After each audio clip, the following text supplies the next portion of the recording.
Thank you, Kelvin. Before I move to Murad Qureshi, Chair of the Stop the War Coalition, just a reminder that there will be discussions taking place later on in the various workshops. And not to forget the hashtag as well, of course, if you're tweeting, which is Winning with Jeremy.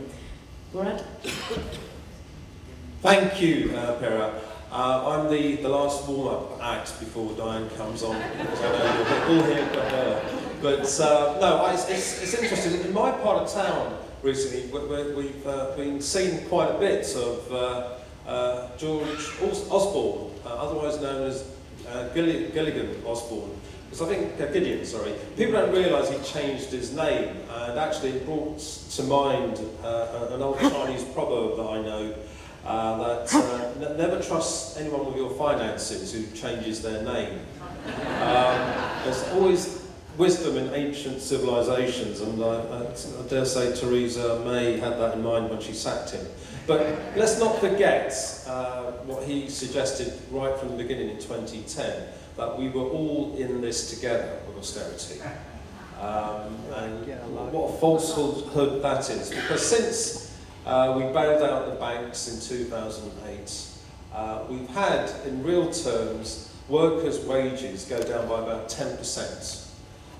This at the same time as the top directors in the FTSE companies increase the multiples of their income by about 130 times the average employers in their firm's wages. So we've actually seen workers' wages go down considerably, whilst top executives' pay go up substantially. We've also heard about the cuts in local government that Kate mentioned, particularly in Lancashire.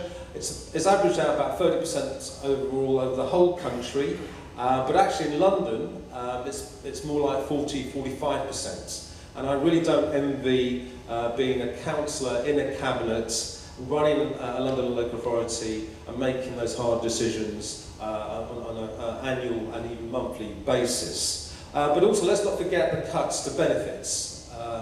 I mean, that they've been substantial. In the coalition government, it was something like £15 billion, and they want to do something similar with about £12 billion by 2018. And that substantially cuts into a lot of people's day-to-day existence up and down the country. And let's not lose sight of that at all. But I think what we've done so far, or certainly in the first leadership campaign, I would suggest that the reason why Jeremy won that was that he was clearly opposing austerity, and that's what we all elected Jeremy as leader for. The other candidates weren't actually offering too much at all, apart from their personality, I think, but I think we all saw through that. But now with the second leadership election, I think we've created an alternative. We've got a 10-point policy pledges on health, housing, education, protecting the environment, building a stronger economy and fairer society. And we have a future chancellor in John McDonnell, prepared to lead a Labour government to borrow us out of austerity to the tune of up to 500 billion.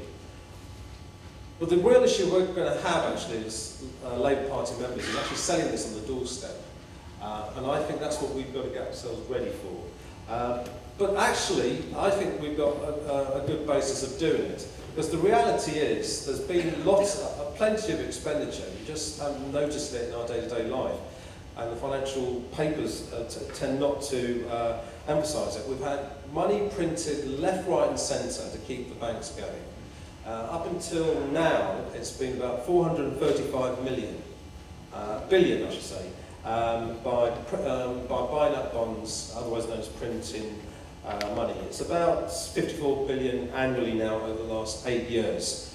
I would suggest we've got to go on a doorstep and tell people with interest rates so low at the moment, it would be foolhardy that we don't make the most of this to invest in our economy and things like housing, transport, green our energy sector, and keeping our health service together. And that's why we need to get behind the proposal of the national a national bank, which can engineer a lot of that, moving away the funding that we have seen in the monetary economy into the real economy, the bricks and mortar side of it, because that's where we're going to generate the incomes which will pay off the debt and move us on.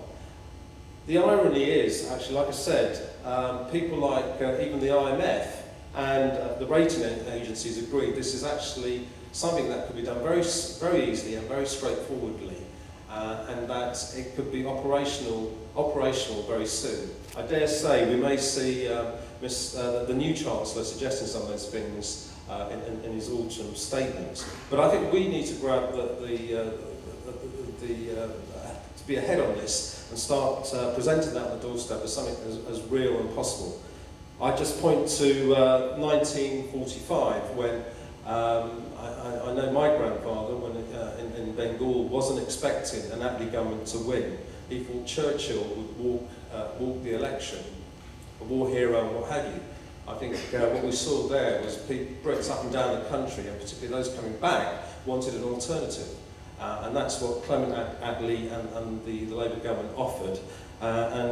We had the welfare state created along with the National Health Service. That's the kind of challenge I think we've got this time round, and I'm certainly up for it. I know you will be as well in supporting Jeremy with the alternative that he's offering.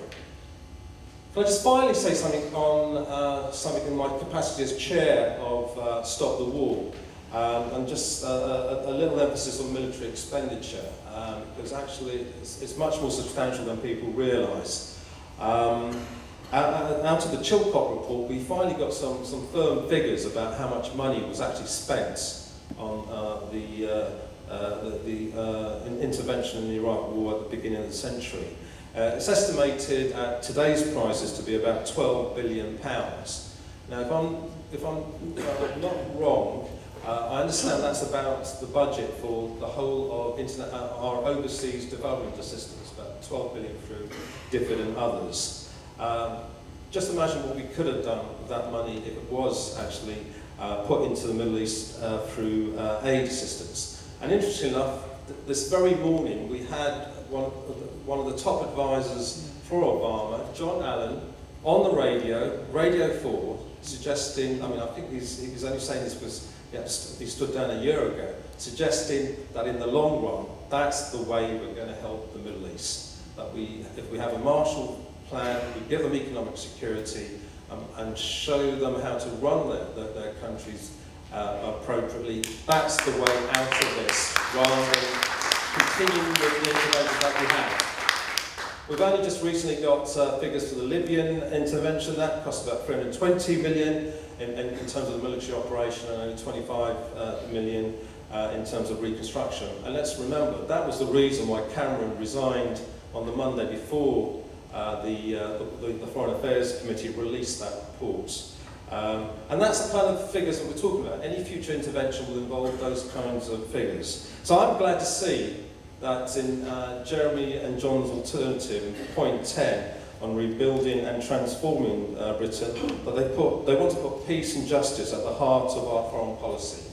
And that certainly has the support of Stop the War. Another element of the military expenditure, a future debate that I know that Diane's very passionate about, and I'm sure Kevin and Kate are as well, is Trident. We are talking in the region of 20 to 100 billion price tag, without any doubts. Now, recently I came across a quote which simply said, and I'm going to read it out to you, nuclear weapons have shown themselves to be completely useless as a deterrent to threats and scale of threat that we currently face, particularly international terrorism and cyber wars. No, that's not a quote from Jeremy, that's actually from the top brass of the UK military. People like Lord Bramall, who's the Field Marshal, and generals like Lord Ramsbottom and Sir Hugh Birch. You only get those names in the top tier of the military establishment. But that tells me that militarism and neoliberalism, austerity, are inextricably linked. And that's why the anti-war movement and the anti-austerity movement will always work closely together. It's not possible to change either without changing both at the same time. And that's why Stop the War Coalition is committed to maintaining its role in this struggle for peace and social justice, as we know Jeremy is as well. Thank you very much.